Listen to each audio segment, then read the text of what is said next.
actually, the first time that I heard electric guitar, my mom got me a Jimi Hendrix tape, which was cool of her, and I totally loved it, but I remember it actually made my ears hurt. Like, it was this different way of listening to music. I wanted to listen to it in the car all the time, and I would just have a headache by the end of it. But I still wanted to keep listening to it, even though I had a headache.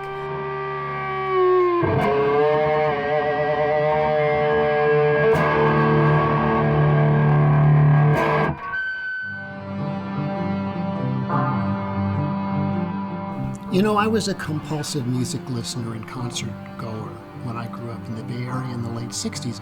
And I'd go to all kinds of concerts of the kind of psychedelic bands of the time.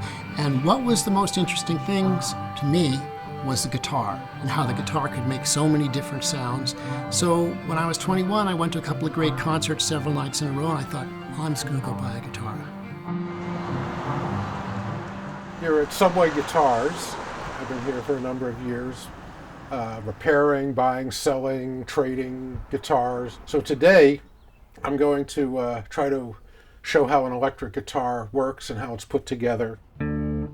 So what you have here is, first, well, this is the guitar neck, and maybe it should be called the arm, but it's called the neck, and that's called the peg head, or where the tuning gears are, and you tune it up there. And that gets bolted on with this 4 screws and this plate onto the guitar body. And the body can be any shape, it doesn't really matter. It can be solid or hollow. We have the guitar body mounted onto that. This plate here is called the pick guard, and that actually holds the electronics, these different volume and tone knobs, and the switch. The strings end up on a bridge down here, which is sort of the same as this up here, this black piece. That's actually called the string nut, and this is the bridge down here. And then the strings vibrate over the pickups, and you can make different sounds from it.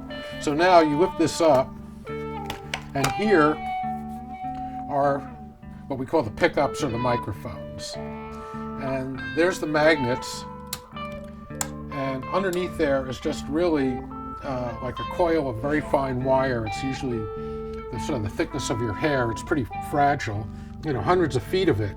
The string vibrating over the pole pieces, which are these things here, they're the sensors. They're just little metal rods in there.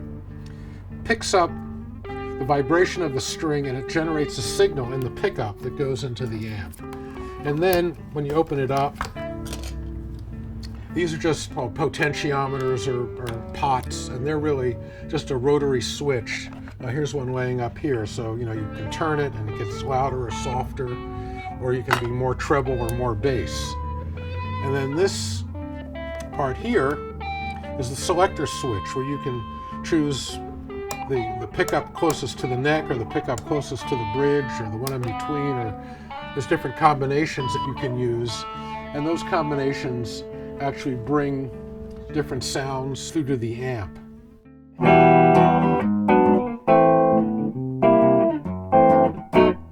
So there's that neck. Here's with bridge pickup, it's kind of thinner sounding.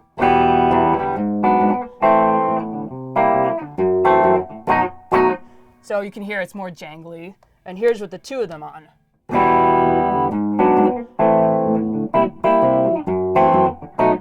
So you can hear that's like a little, you know, they're acting as one huge pickup together essentially, and that just makes it a little more like just beefy sounding. Versus here's just neck.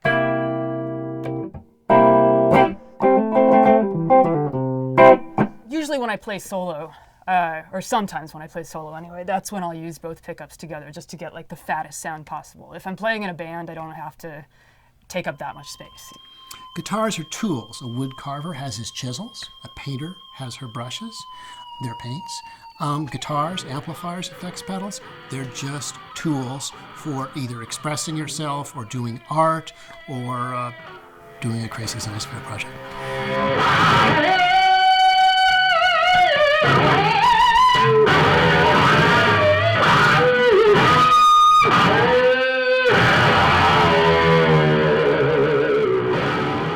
You know what it's about? Feedback. Feedback in many senses. Feedback of the sense of the guitar, making screaming feedback with the amp in kind of a loop. And it's about feedback where I enter that system and I am part of the feedback and it's affecting me, the guitar's affecting me, the amp's affecting me, we're all affecting each other and we're discovering new things together. That's what it's about. Guitar, pedals, effects, amplifier, they're all equally important. Amplifier gets a totally different sound. A country musician with the clean sound of a Fender amplifier, Jimi Hendrix with the sound of a Marshall stack, cranked up loud, clean versus distorted sounds. Very different sounds from the same guitar. Different effects, very different sounds from the same amp. Different guitar, very different sounds from the same amp. All those three things affect each other in really interactive ways.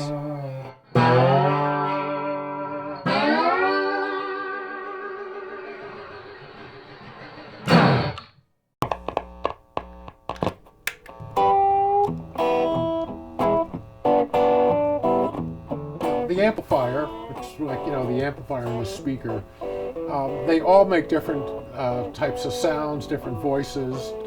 The old-fashioned type of amp, tubes in them, and they have a certain sound. A lot of people like those. There's a lot of baggage with those because the tubes are more fragile. And then there's a solid-state amp like this that, much simpler, but it also can have a lot of different effects built into it.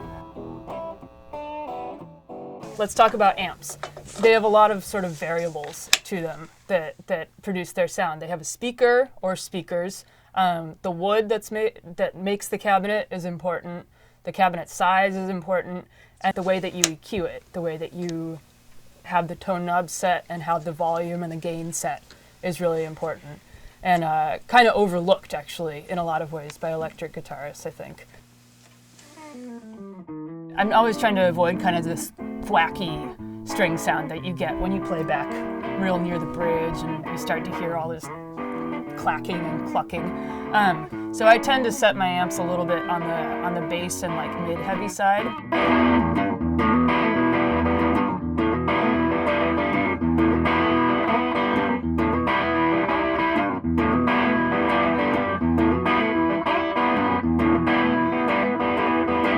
Pedals play a really big part in my sound.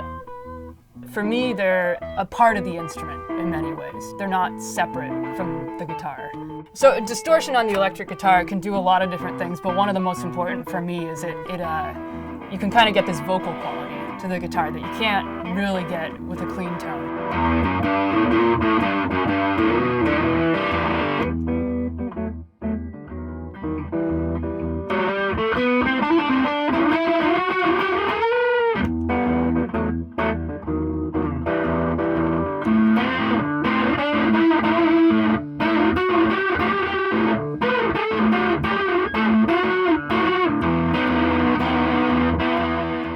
People think music is melody, harmony, and rhythm, but just as important as those is timbre, T-I-M-B-R-E. Tone color, the way a flute sounds different from a guitar playing the same note, or the way two different guitars sound different, or the way 300 different guitars sound different, with different strings, different pick, different pickup on the guitar, different guitar chord even, different amplifier, different effects pedals, you get radically different sounds.